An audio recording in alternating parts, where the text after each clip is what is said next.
Good evening and welcome to the latest episode of the Online Warriors podcast. I always say it's the latest episode. When you're listening to it, it might not be the latest one. If you're catching up, this might be the middle one. You might be listening months down the road, and this might have come out 6 months ago. Either way, welcome. I'm Illeagle 86. I'm, of course, joined, as always, by my good friends Techtic and the Nerdbomber over in the vast reaches of cyberspace. Say what's up from the vast reaches of cyberspace, guys. What's up from the vast regions of cyberspace? What's up, everybody? That was too long. I'm not going to say that whole thing. Yeah, that's fine. It's hard to remember. We're exiting January. I feel like I usually give a month update. Like this first intro section of the podcast is usually like me saying it's almost the end of X month or it's the beginning of X month. I'm like a quasi calendar, but it's almost the end of January. Hey, we want people to know if their news is still relevant. Right. First month of 2021, almost in the books. We do have news today. It hasn't been a barren newsless week. We have to talk about this Harry Potter announcement from HBO Max. I don't even know if it was an actual announcement. It's just kind of a rumor floating around. We'll get into that. We have to talk about this whole Xbox Live debacle, which as someone who's sitting outside of the Xbox ecosystem, I was just laughing the whole time. But we'll get to that. And Godzilla versus Kong. How can I forget the two biggest creatures on Earth? Well, they're not really on Earth, but fictionally they're on Earth. The two biggest creatures on Earth. I mean, how can I forget? The Godzilla vs. Kong trailer debuted this past weekend. We'll get into that as well. In fact, we should probably kick off with that. What's bigger than Godzilla vs. Kong, right? And I feel like there's a lot to unpack here. Now, I did not see Skull Island, which I think that's the current... My exposure to King Kong cinematically is the Peter Jackson, 2005 or whenever that was, when he made that 3-hour King Kong epic movie with Adrian Brody and Jack Black. So I don't know about the current rendition of Kong. I did see the Bryan Cranston Godzilla, but that's not the current rendition of Godzilla either. I don't think it is. There was Godzilla King of the Monsters. That was last year, right? With 11 from Stranger Things. Yeah. The point I'm trying to make is the cinematic landscape I am not up on. But for me, the premise of this movie is as simple as who would win in a fight between Godzilla and King Kong. And I want your guys' opinions on this because to me, and I'm going to upset people. I know that's what I do. To me, this is obvious. It is the most obvious. It's Godzilla. Yeah, 100%. Right? What? Sweep the leg with his tail. So we're all on the same. He shoots fire. Gorillas are fierce, but Godzilla is literally a giant dinosaur thing that shoots a freaking laser. I don't know what it is. Okay, we're not Godzilla. We should make this point right off the top. I don't think any of us are Godzilla experts. We've probably made that clear by now. But to me, it's not a fair fight. You know, Godzilla's got that whoosh. I'm watching the trailer without sound right now, so I'm seeing everything that's happening. He shoots that blue beam from his mouth into the sky. He shoots his blue beam at Kong. I mean, he can pull him in the water, and then he's really got the dominant fight. There's just endless possibilities to win. Do the old spin alligator drown. And Kong, look, let's face it, okay? He's a cinematic icon. He's a giant gorilla. And an emotional giant gorilla, which we all know that emotions are weakness. You know what? That's very true. I will say, the thing I like the most about this trailer that, again, if I knew more about Godzilla or King Kong, I might know more about this, but they're hinting at this whole, there was an ancient war between these two species, and these are the only two left. That's cool. That's the part of the trailer that I latched onto, because I don't think the main fight is much of a fight. But I think the whole, unpacking the mythos of, these ages ago, these creatures were all that were on Earth, and they fought each other. That's cool to me. Well, I think the other thing that I also find really interesting is they introduced the concept that there is this young girl that they found who can communicate with animals, and somehow Kong bonds to her. But I feel like that's going to play a part, maybe them vying for her attention, or maybe she's going to bring them together, or I don't even know. But I feel like it's all going to be part of this ancient mythos, like you said, that will be really interesting to unpack in this movie. Right. And they're also kind of framing it this way where, I mean, maybe I'm wrong about this, but you guys can also give your opinion. Godzilla is the bad guy here, right? See, is that the implication?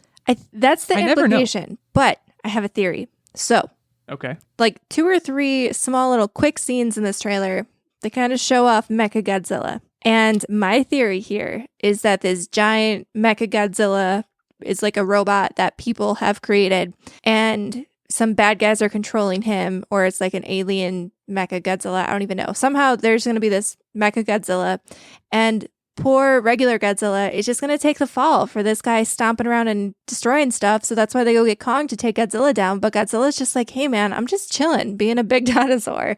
Like, you want the robot guy. So I think the little girl, this is my hot take for this entire movie. I think the little girl is going to somehow bring them together. And then while we think this movie is going to be about Kong versus Godzilla, they're going to team up at the end to take down Mecha Godzilla. The old switcheroo. Yeah. He does come from space, by the way, Mecha Godzilla. That theory tracks. That's my hot take. It doesn't track with anything I saw in the trailer. However, it tracks with just like the general, like, how do movies go, you know? I didn't see Alien versus Predator, but I imagine at one point they probably teamed up, right? I mean, they're bad guys. It's kind of different. They're both bad guys. But no, they never teamed Godzilla, up. They just fought. And then people were like, yo, that was crazy. Well, and both Godzilla and King Kong are like these very interesting characters, right? More so Godzilla, I would say. We're like, I ask again, is Godzilla a good guy or a bad guy? I think in this movie, I think he's supposed to be the bad guy. But in my opinion, Godzilla is a neutral force where he's just trying to maintain balance. I think he's just misunderstood. I mean, in the old movies, it's always he just did his own thing unless there was something tipping the balance, say Mothra or one of the 18 other billion giant creatures that would appear in Japan. I mean, Japan really got the shaft during that whole thing, always getting attacked. But he would just come up, fix it all, then go back under. You sound like you're more of a Godzilla aficionado than I am. So is Godzilla in historical films and stuff, is he the good guy? Because I feel like I've only ever seen footage of him like thrashing around and destroying the city, wrecking stuff. Yeah. So like, is he the good guy though at the end of the day in all of these movies? At the end of the day, he's defending the city, but there is collateral damage, so people go, Godzilla. So he's basically pulling like a Power Rangers where their giant Megazord comes in and it saves everybody, but they also destroy the city. It's basically the superhero conundrum, right? That we saw in Marvel and DC, all these different movies. Avengers do that. I mean, in King of the Monsters, again, I didn't see it, but isn't the basic premise like there's a bunch of monsters, we don't know what to do, we're going to turn to Godzilla because we don't know if he likes us or not, but he can like help us fight the other monsters? I think they were banking on like the enemy of my enemy is my friend kind of deal. Right. And they got Coach Eric Taylor from Friday Night Lights, who also is in this movie apparently. So they're bringing back some familiar faces. They're bringing back 11, Millie Bobby Brown. They're bringing back Coach Eric Taylor. I can't think of that guy's. I only know him as Coach Eric Taylor. I can't for the life of me think the guy's name. Kyle Chandler, that's his name. Fantastic actor. They have the lady from Iron Man 3 in some kind of role here. I don't know. I don't know what to make of this. It's going to be a spectacle. You can expect baby Godzilla, calling it now. But how, like, we should talk about King Kong a little bit too. I feel like Godzilla's dominated the conversation. The King Kong trope of like, I guess in a lot of in the other two that I've seen, because I think I've seen parts of the very old, like the 1930s one too. It's always like he's protecting a woman, right? Yeah, or like he falls in love with a woman, and then he's misunderstood because he just wants to chill because he's been lonely. He just wants to chill with his new friend, and then she either tries to leave or her crewmates just completely misconstrue the situation, and then bam, they take down King Kong.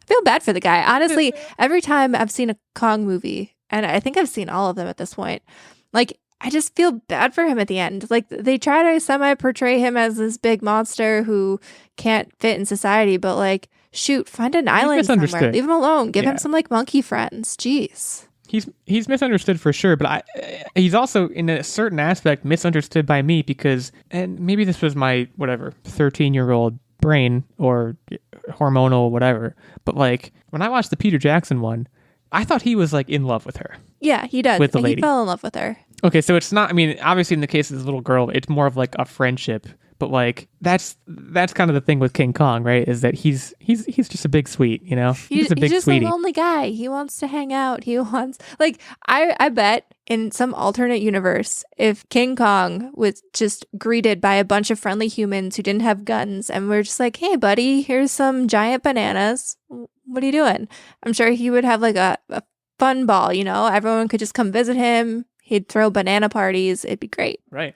I mean, yeah, and Techtic, you said this before. King Kong has emotions. That's a weakness. He doesn't stand a chance here. I would like to see a King Kong in water fight. Like, that'd be cool if they were fighting in water, King Kong, Godzilla. No, it wouldn't. They It would showed that in last the 2 trailer. seconds. They showed them fighting. King Kong was on a boat, and Godzilla was kind of just like wrecking the boat.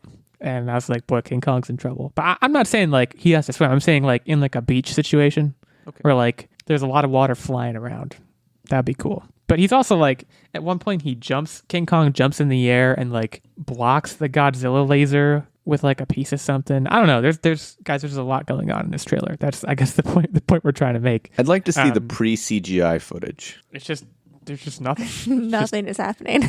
Yeah, like it's actually a really good question. What is even on screen? Because the city's probably also CGI, right? I would assume so. Yeah. I mean, I have to say, movies like this, I give the actors a lot of credit because if you've ever watched any behind the scenes stuff, and I guess it's the same in like the MCU, but a lot of these movies where so much is CGI, the actor is basically acting Playing to alone nothing. and playing to nothing. Yeah. And the fact that they can pull off such impressive performances when they're literally just in a green room with nothing in front of them and oftentimes no human partners in the same scene, that's pretty impressive. Way to go, actors. Well, yeah. There's that story you hear. It might be an urban legend, but like Ian McKellen, when he was like playing Gandalf, one day he like showed up and they just put him in a green room with like nothing, and they're like, act, and he just like started crying because he's like, I hate this. I want to be an actor, and now I'm sitting in a green room playing to nothing. Anyways, this is also a movie that I think is going to suffer, unfortunately, from... Is it releasing in pandemic times? I guess that's not clear because we don't know when the I pandemic think can end. this one, I want to say they actually moved this up because I think at one point it was just like spring 2021, and I think they said that this was going to come out in March. So this is going to be coming out also concurrently on HBO Max. And I do think, like, I don't see this movie being something that drives HBO Max subscriptions like Wonder Woman. So I see this movie suffering, and maybe I'm wrong. Maybe there's a big Godzilla Kong fandom out there that I'm totally underestimating, but I don't think this will drive subscriptions, and I feel like this will suffer because many movie theaters won't be open, and the at-home experience with this movie will not be the same because it demands a theater experience. Right. This is like a big action movie that you want full surround sound, and I mean, yes, in our home theater we have, I say home theater loosely, it's a TV with a very cheap surround sound system. But like even with that, it doesn't feel the same if you don't have it on a big screen. And we felt that a little bit with Wonder Woman. It's just you lose something not being started on that movie. Well, yeah, but you lose something not having that giant screen in front of you. You really do. Wonder Woman. The thing with Wonder Woman is they didn't finish the movie. They just kind of put it out there and they're like, yeah, you can. Here's the rough cut. You can watch this.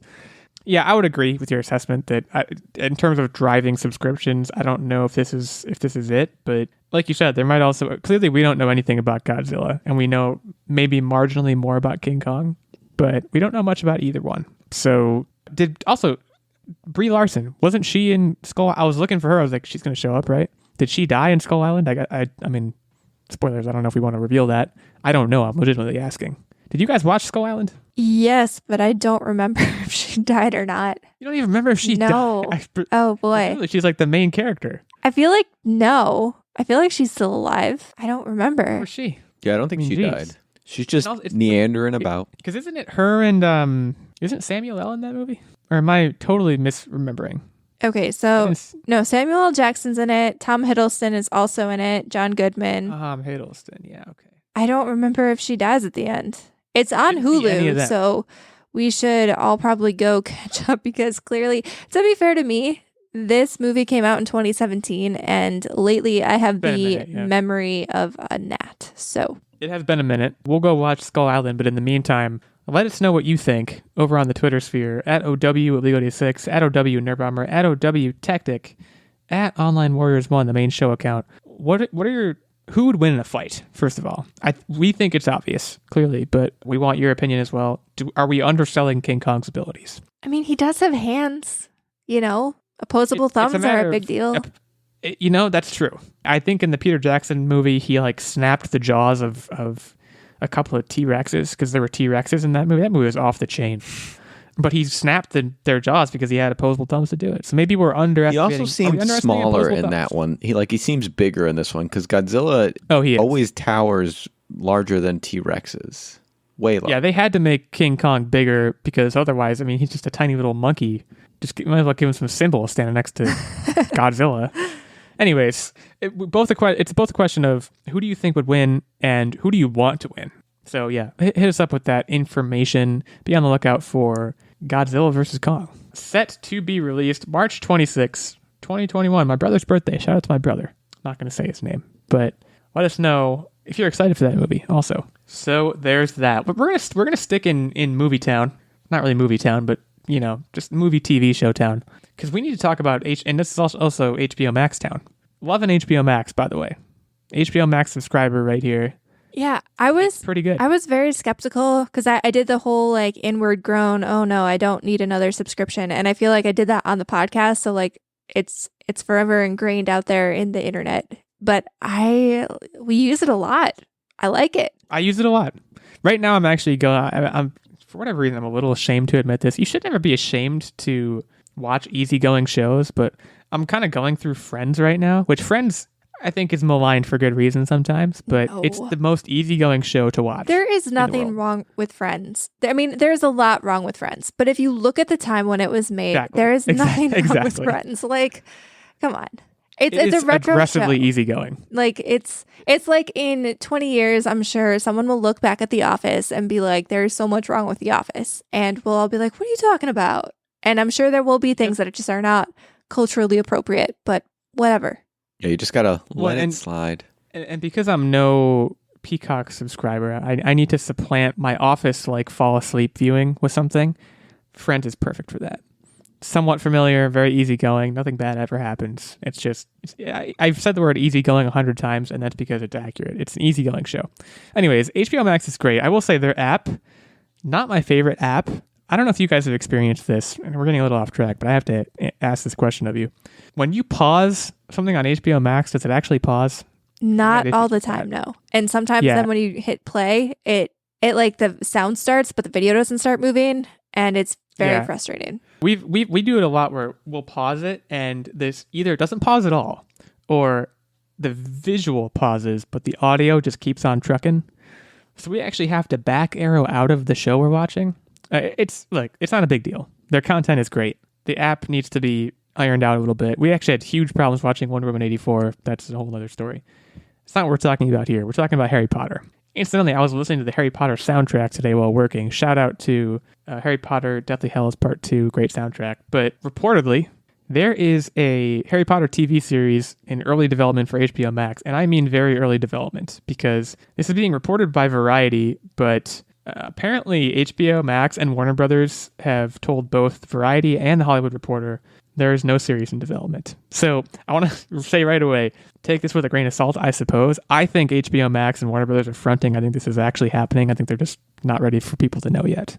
How Variety and THR got their hands on it, who knows? But we should talk about this. I mean, Harry Potter, to me, a while back, I was writing a movie blog, and I kind of just as a think tank experiment asked myself, what is this generation's Star Wars? And you can make of that question whatever you want. Just in terms of franchises and cultural shifting, movie endeavors.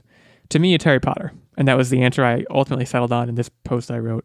Harry Potter is a huge deal for me, especially for this generation, for me growing up, reading the books, watching the movies. It was basically this from when I was 8 or 9 years old until... Not Lord of the Rings. I was in college. Not Lord of the Rings. I love Lord of the Rings, but Lord of the Rings is not as all-encompassing. I mean, this is a multimedia, 8 movies, 7 books, a stage play. I mean, Lord of the Rings has, The Hobbits, which to me, that was a money grab. The Lord of the Rings movies are great. They have the books, of course. Not Star Wars. It's just, the question is, what is this generation Star Wars? I think to say Star Wars... I get where you're coming from with that, but I think Star Wars originated in the 70s, right? Harry Potter originated in the 90s. So to me, that belongs to this generation. Anyways, we're getting off track. I want to know what you guys want out of this show. We've talked, of course, about the open world video game, which I think is still in development. We talked about that last year. There's a lot to be said about that. We might say the same stuff here, but do you want to stick with the characters that already exist? Do you want fresh characters? Do you want... So the Fantastic Beasts shoot off. The news article states Harry Potter TV show, not Hogwarts TV show. So it leads you to believe that it might surround some facet of Harry Potter's life. But like Harry Potter is also kind of just a franchise name at this point. Well, they've expanded it to Wizarding World. They've called it the Wizarding World of Harry Potter very often. And that's like, I think Fantastic Beasts movie was part of this quote-unquote Wizarding World. But yeah, it's a valid point. You know, when you hear Harry Potter, you think Harry Potter. And there's a lot of plays. I haven't seen the stage play. I haven't read Cursed Child.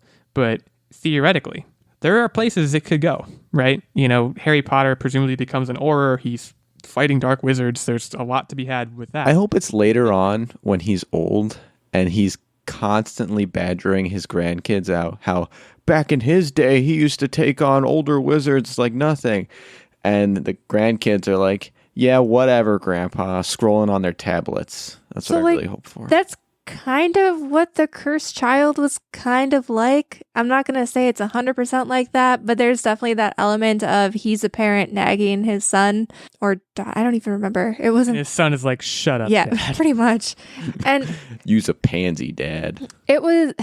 So there's two things I could see. I would want a universe where the Cursed Child is done but better. Like the Cursed Child was fine, but the dad-son dichotomy or dynamic or whatever you want to call it annoyed the crap out of me, and I didn't really like the younger generation and how they were portrayed. I didn't jive with it, and maybe that just makes me a crotchety old person. So I could see like older main characters and their lives now carried out as a series.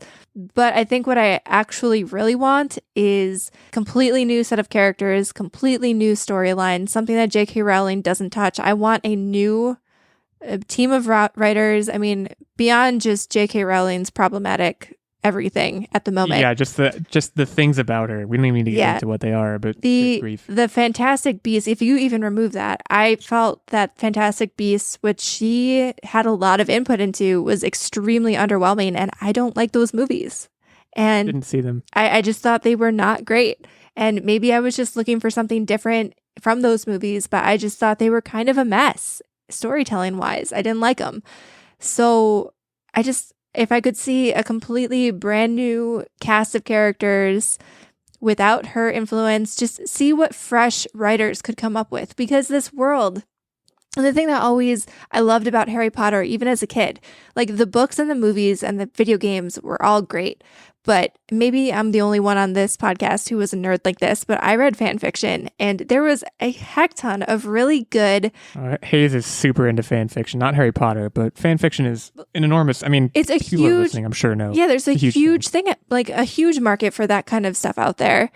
Not a market because it's not being sold, but like there's just a huge reader and fan base, and there are a ton of great writers that were creating new characters, new storylines in the world of Harry Potter, because the world building is done for us at this point.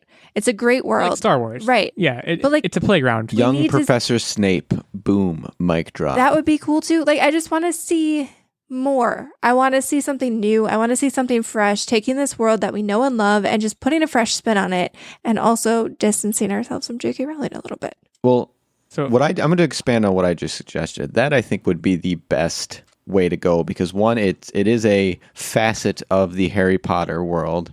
Two, throughout the movies, you're always kind of peering into that before time with Professor Snape and Harry Potter's mother.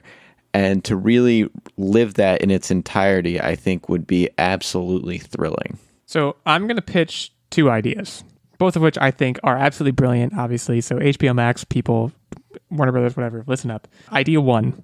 And by the way, for both of these ideas, you can take or leave existing characters. You can use existing characters. You can use new characters. It does not matter. Idea one, gritty crime drama. I want a murder mystery serial set in the Harry Potter universe. I think that would be fascinating. I think one of the reasons that most people consider Prisoner of Azkaban to be one of the best books is because it had that exciting Sirius Black is a criminal. He's on the run. He's a fugitive. That was enthralling. And to be able to capture that in some respect, to be able to capture some kind of underworld that doesn't just revolve around dark magic, I think would be fascinating. That's idea one. Idea two. Once on YouTube, when I fell down a YouTube hole, as we all do. Harry Potter Puppet Pals? That's great, but no, that's not where I was going. Some genius person recut, I believe it was Harry Potter and the Half-Blood Prince, and they cut together a trailer that framed it as a zany teenage rom-com. And I was like, this is great. I want a rom-com. Because the romantic and comedy elements of Harry Potter, especially as the movies get later and later, they're always shrouded in this brooding darkness, right?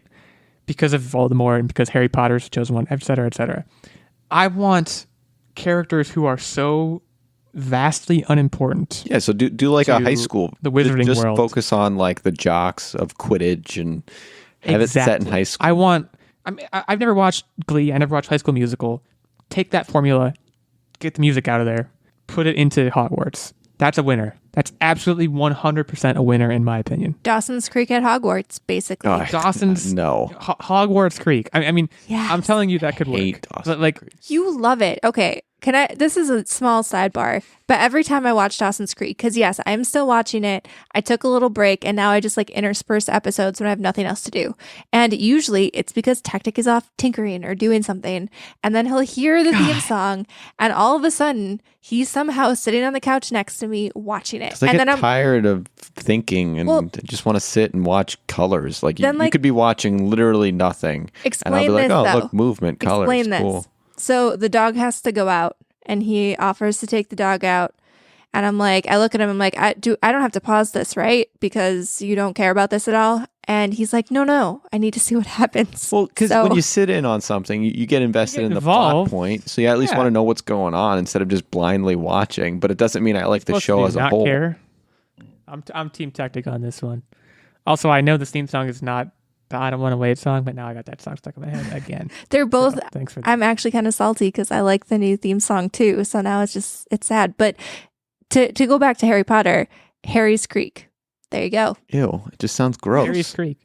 I mean, again, Harry Creek. Hermione's Enjoy. Creek. Still bad. I would say for the teenage rom-com plot, I think it actually is probably imperative that you move away from the existing characters. Oh yeah, for sure. You just have totally new characters. The crime drama one, again, you could be. It would be Harry Wizard Potter. High, by the way. Sure, fine. I mean, give it whatever title you want. My point is, I think these ideas are great. I think Warner Brothers and HBO Max have folded. I think there absolutely is. Why didn't I think of that first? It's got alliteration. You know what it's about. It's not called but Hogwarts is just Hogwarts School of Witchcraft and Wizardry. It's not a high school. Think about Harry Potter shows up there when he's 11. You're missing. Now you're just being point. ridiculous. It's catchy. I can come up with something catchier than that. Just give me a little bit of time. Hogwarts Heights. In any case, they like to use heights in a lot of these teenage shows, teenage drama, rom-com dramas.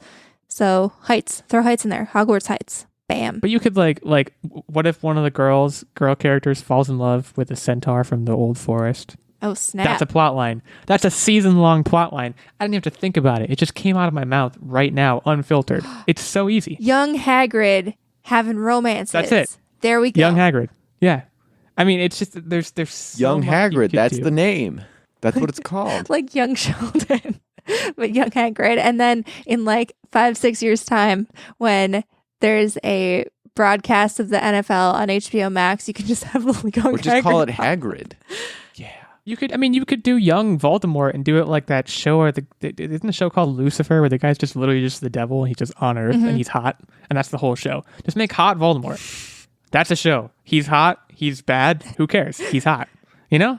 Getting all them biddies. In any case, yeah, my opinion is that HBO Max and Warner Brothers are full of it. This is absolutely a thing that's in development. So we want to know, again, calling out to the Twitter sphere, what's your bankable Harry Potter universe television show idea? And is it better than our ideas? Because I think we have a lot of great ideas just came out of this podcast. Essentially, the execs copyright. over at HBO Max and Warner Brothers, they basically just need to invite us over. We'll have a nice little writing jam sesh. We'll come up with some hot content. Have some butter beers, the whole 9 yards. So yeah, we're going to take a break now. We're going to come back and talk a little bit about Xbox Live. But before we do, we have a couple of business items to take care of. First of all, we have a new Patreon subscriber at the night level. Stephen Keller, thank you to you. We're super grateful that you're giving back to the show, supporting the show. We know you've been a long-time listener. We've interacted with you on Twitter, and we're big fans of yours. So thank you so much for that. Other item of business, of course, Ben Checkness, our Patreon subscriber since the beginning of time, essentially, at the night level. He is getting his producer shout out.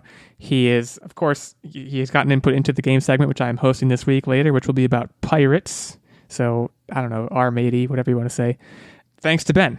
And thanks to Steven as well. And we could be saying thanks to you, listener, if you are interested in heading over to patreon.com/onlinewarriorspodcast and checking out the details there on how to give back to the show, how to support the show if you've been listening for a while, even if you've been listening for half an episode, if you like it, if you're in the position to give back, we would super appreciate that. There are 3 levels of support. We have the night level, which Steven and Ben are members of, and that gets you access to the monthly secret segment, access to the monthly vlog, and of course, the producer shout out, the input into the game segment that I already mentioned. We also have a Squire level, which gets you access to the monthly secret segment and vlog, and the page level, which gets you access to the monthly secret segment. So again, the details on that, patreon.com/onlinewarriorspodcast. Go over there, check it out. Thanks again to Steven. Thanks again to Ben. We will be right back after this brief message to talk about Xbox Live.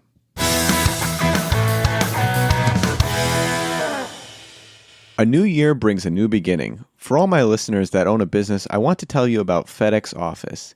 If you are just starting or have been running your company for generations, FedEx Office gives you the best way to print marketing materials, posters, signage, graphics, and so much more. With FedEx, creating, editing, saving, and ordering is fast and easy. We are teaming up with FedEx and Podgo to bring our listeners 30% off your next order of $100 or more at podgo.co/FedEx. That's podgo.co/FedEx for 30% off your next order. FedEx, the world on time.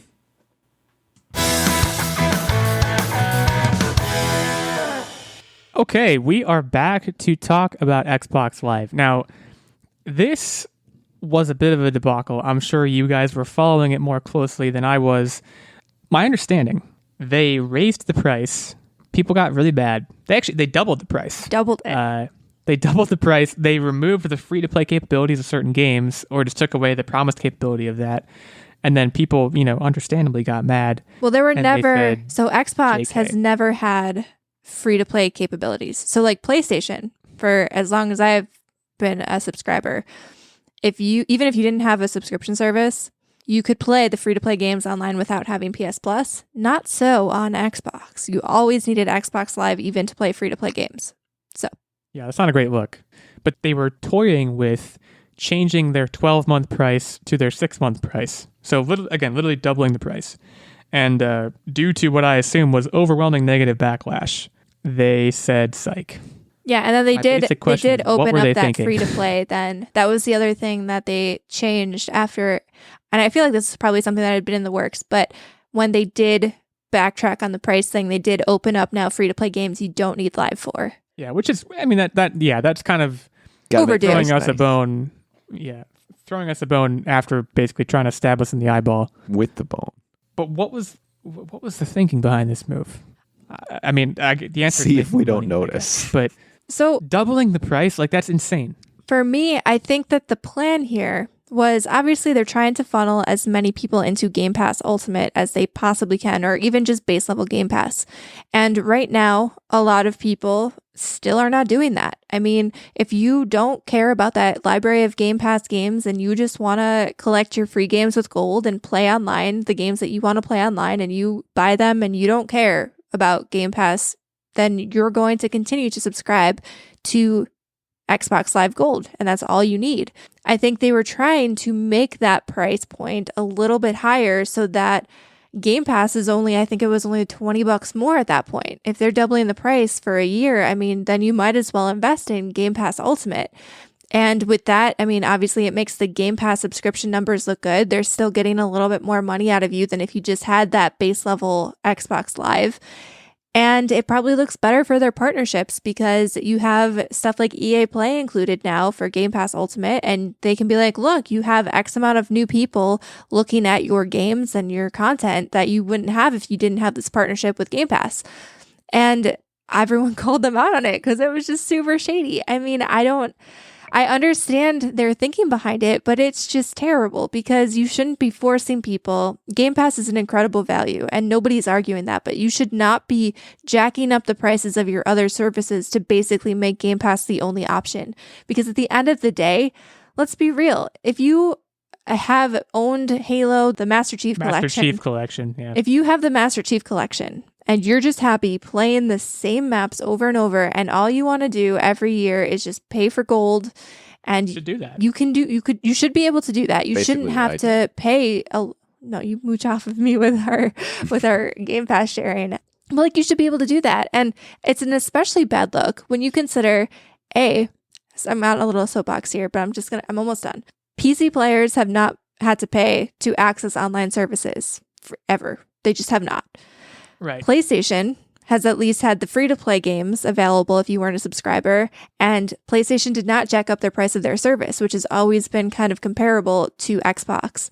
And the third one is Nintendo, which has always had a cheaper live service option. And granted, Nintendo's live services are not as robust. You don't really have the chat capabilities, but it's still incredibly cheap compared to both PlayStation and Xbox, and you at least get the entire like classics game library. Raising it and doubling that price was just, in my opinion, very unjustifiable. And I'm glad that they listened to the consumer and walked it back. But man, if they didn't, talk about putting your foot in it right at the beginning of another console generation. Like, they were doing really well harboring goodwill with gamers and consumers. But man, that was just, I don't know who thought that was a good idea, but that was not one. Yeah, so I have two takeaways from this, essentially. One, which is kind of a takeaway we've already known about. We talked about it on the podcast many, many times. I think your theory about Game Pass Ultimate is absolutely right.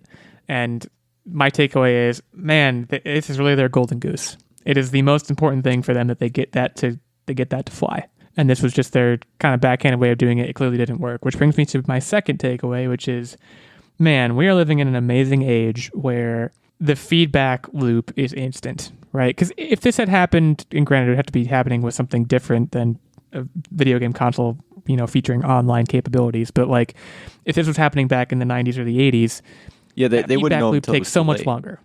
They wouldn't know until it was too late, and then by that point, it would have been out for a while, and people would have complained by like, I don't know, writing mail or something, like snail mail, or like calling a number. But like, that's just with today's digital age. Obviously, it all happened. I mean, I don't know how long it took actually for them to walk it back, but it can't have been more than a day, 2 days.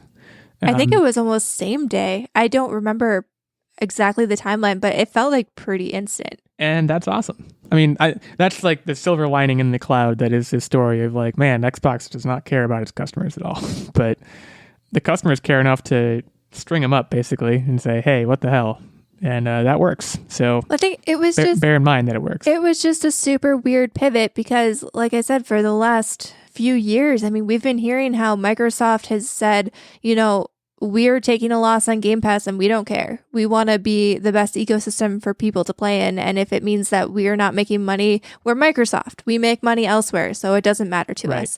And so this was just such a weird tactic and a weird ploy. Like, it would almost be better if they made live services for games that you owned free and just got rid of gold completely. I've always wondered that because, like you said, there's this disparity with like PC gamers have never had to pay for any of this, right? And I understand why that is, but it gives console gamers a bit of a raw deal in that sense. And if there was a way to at least hide the cost a little better than, hey, pay us $60 a year to use the internet, like it's just it's always been kind of a strange thing to me. So I agree with that too. Because you used to get free games out of it, but now like the offerings ever since Game Pass became a thing, and I don't know if you even have PS Plus, Illeagle, but we have both. I actually don't.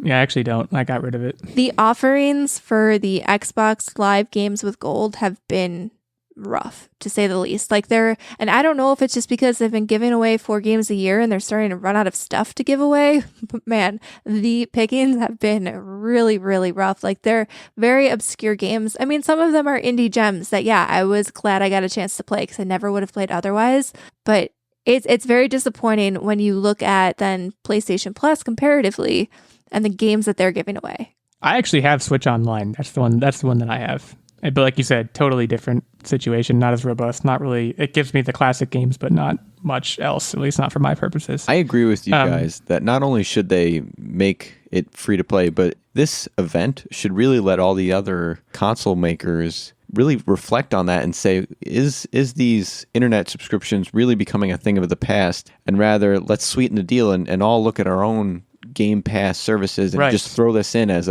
here, come to our console.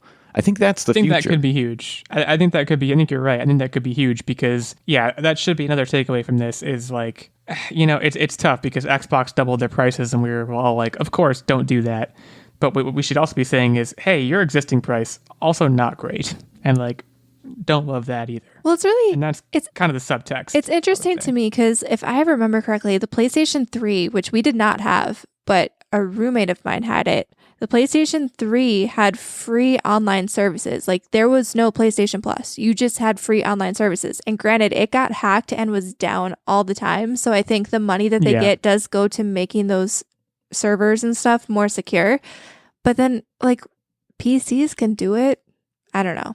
Sure, right. It should be a solvable problem, but like even just hearing about a console online service that didn't cost money, like it's kind of crazy to me to just hear it. So maybe we're too pie in the sky, but I think we're all in agreement that this move by Microsoft was dumb, and hopefully they learned something, and hopefully, like Techtic said, other console makers learned something too.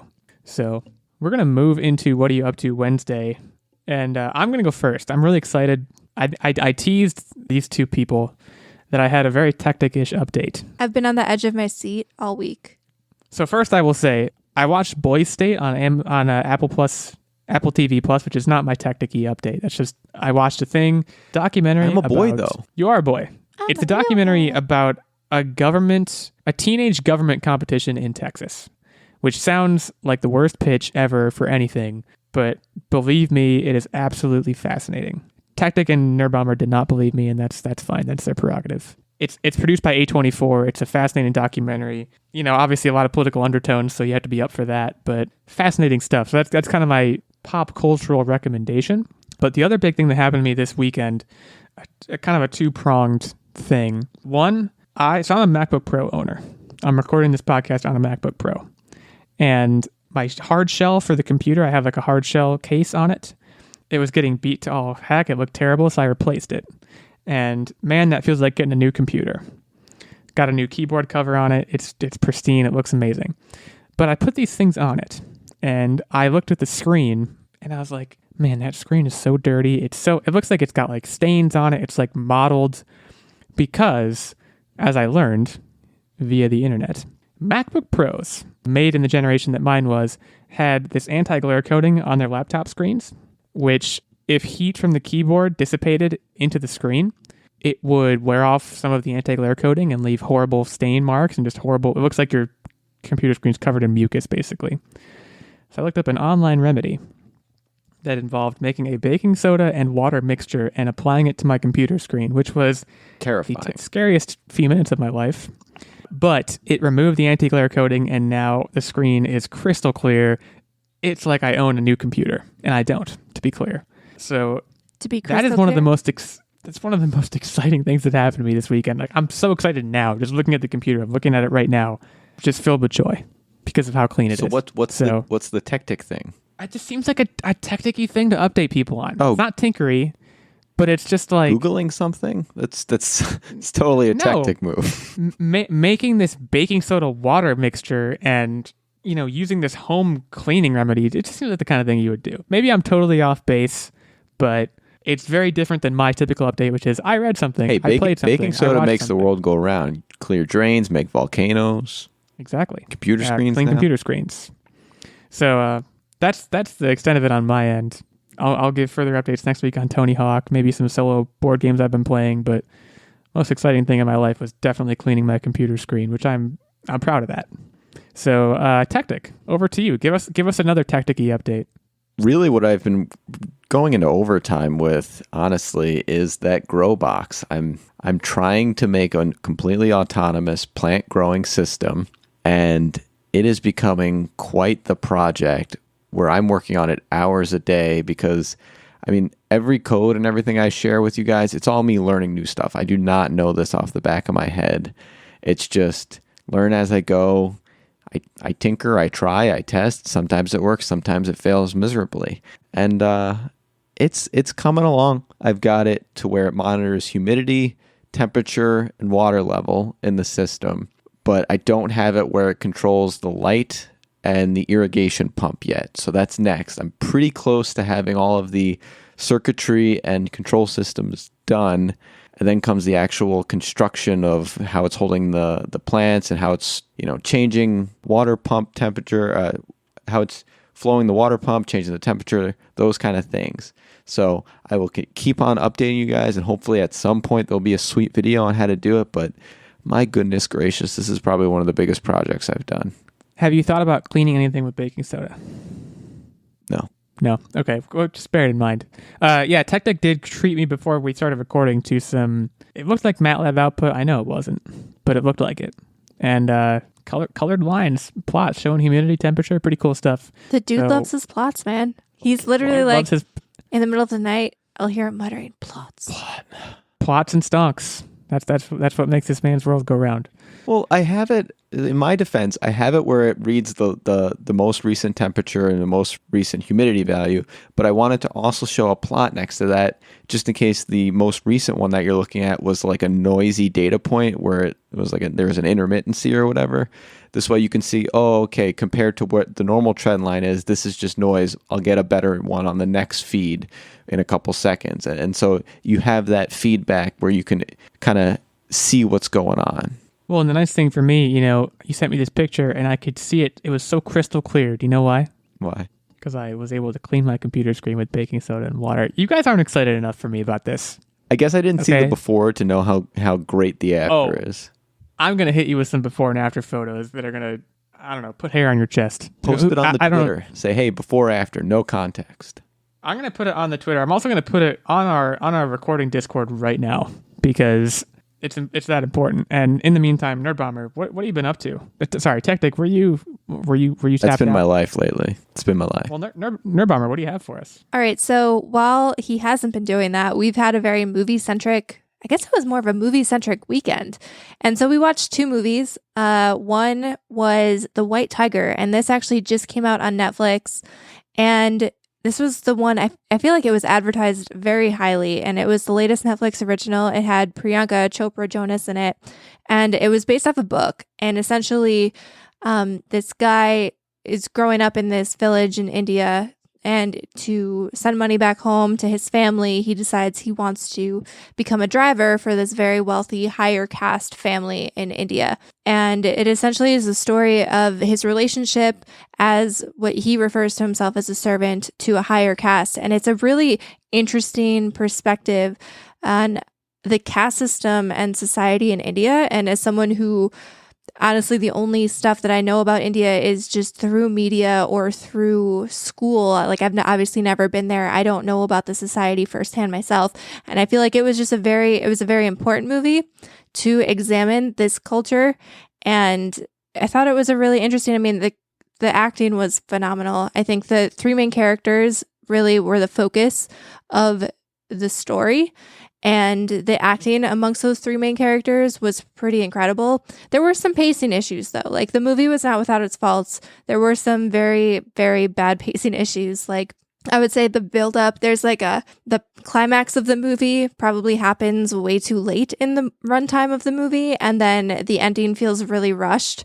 And there is, it works a little bit because, you understand the background and how the ending comes to be, but I just wish that part was more fleshed out a little bit more. So pacing wise, there were some issues, and there were some aspects of the movie that were really brutal and uncomfortable to watch, but I feel like it was one of those movies where that was kind of the point, to make you uncomfortable. I think it needed to have those brutal moments. The main thing that I didn't like was this was a good movie, and it was disappointing that it could have been so much better if they focused on. So this isn't really any spoilers. It opens with him telling the story of how he got successful. And basically the whole movie was building up to that pivotal point, and then it just jumps to, now I'm successful, where, in my opinion, the pivotal point to the buildup of Successful should have been the main focus of the movie instead of just skipping ahead now. And that potential, I think, would have really even improved it tenfold for me. And like, it was a long movie because it was just over 2 hours. But I feel like even if there was an extra 15 minutes to flesh out the part that Techtic is referring to, and I don't want to give any spoilers, but if there was even just like an extra 15 minutes and maybe they borrowed it from another part of the movie and cut back on some of that buildup instead, I feel like it would have gone a long way. But it was still a very good movie. I think it was still a very important watch from a cultural perspective and definitely would recommend. And the other movie then, the next day we pivoted and we watched I'm Your Woman, which has Rachel Brosnahan, who you might know as the wonderful Miss Maisel. This was an Amazon Prime original movie. And the idea here is that her husband comes home with a baby and then a couple days later just disappears. Oh, and yeah. I saw the trailer for this. Yeah, and he's a thief, so like they don't know where he is, if he's hiding out, they don't know what happened, but someone comes to get her and packs her up and the baby up, and they're like, okay, we have to get you out of here. And basically the entire movie, you don't really know what's happening. You're basically living the series of events from her perspective where she is Sounds completely anxiety-inducing. out of the loop. I mean, it's not anxiety-inducing, but like it's basically living from her perspective where she has no idea what's going on and is just trying to then adapt to living by herself and surviving while not also making contact with the outside world because there are people looking for her husband, there are people looking for her, and she has to keep her and the baby safe.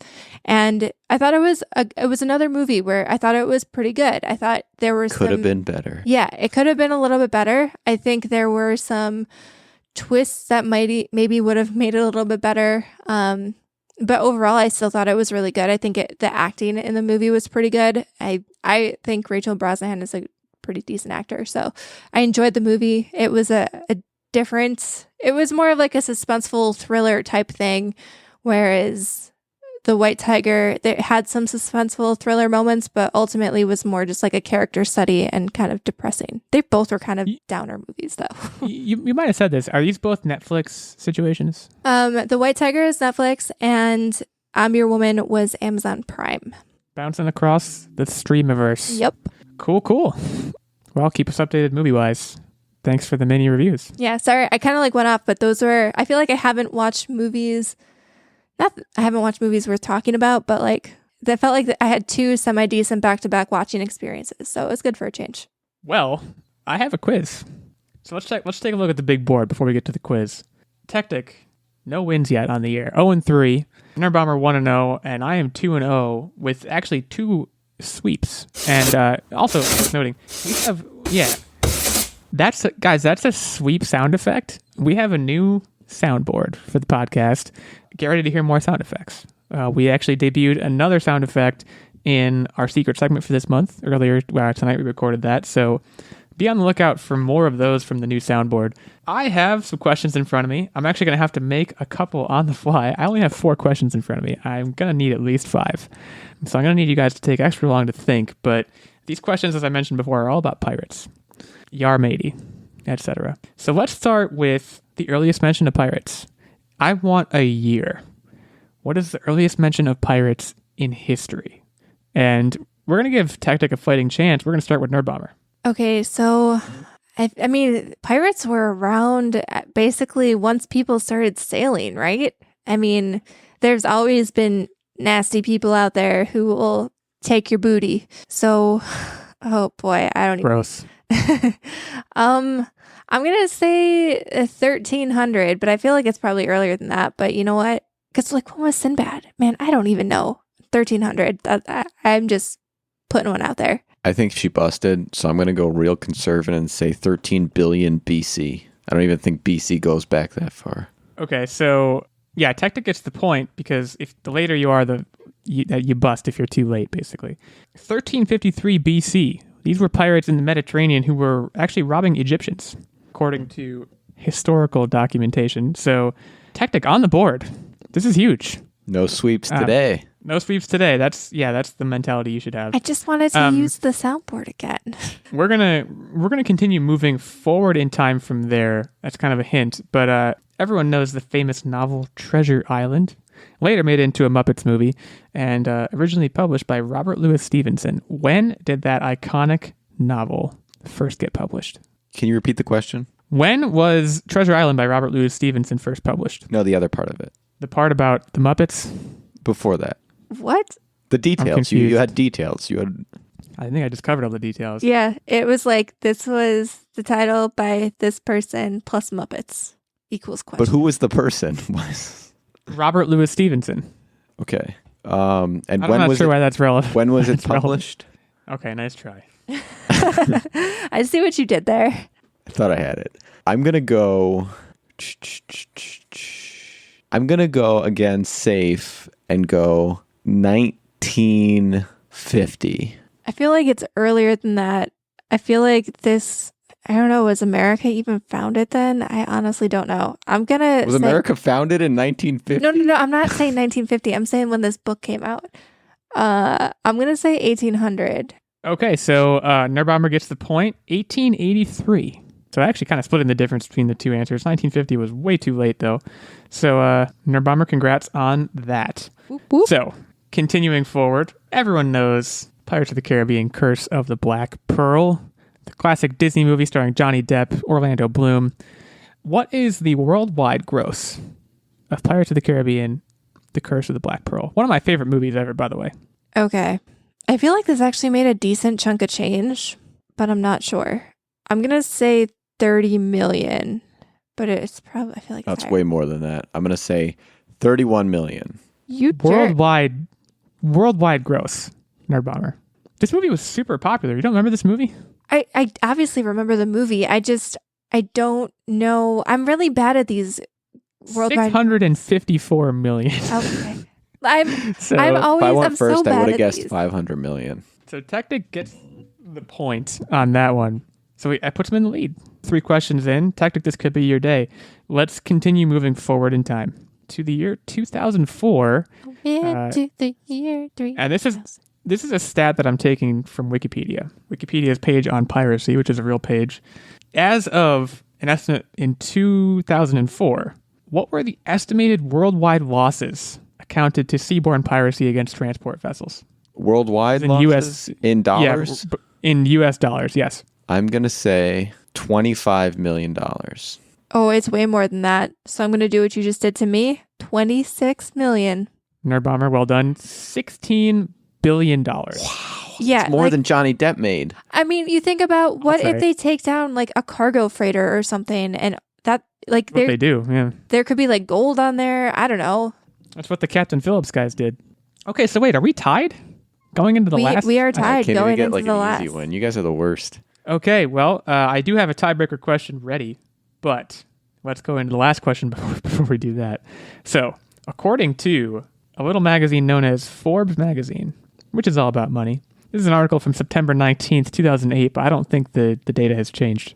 The highest earning pirate ever was Samuel, quote-unquote, Black Sam Bellamy, an Englishman who made his bones patrolling the New England coast in the 18th century. By Forbes calculations, what is the estimated earnings of Black Sam over the course of his career? Oh boy.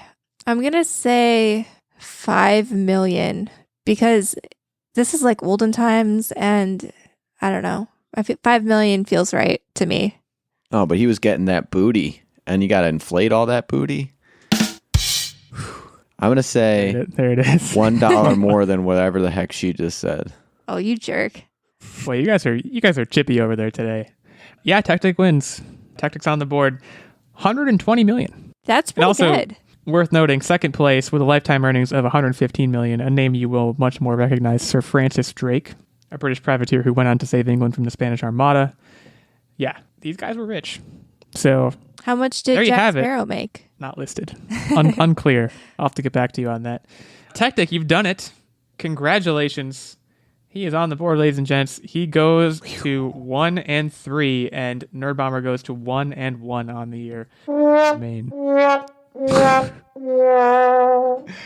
I remain 2-0. She's been waiting to use that soundboard for a while now, so it was bound to happen. So yeah, hope you learned something about pirates. Hope you learned something about Harry Potter, Godzilla, King Kong, Xbox Live, what have you. FedEx. Hope you learned something about FedEx.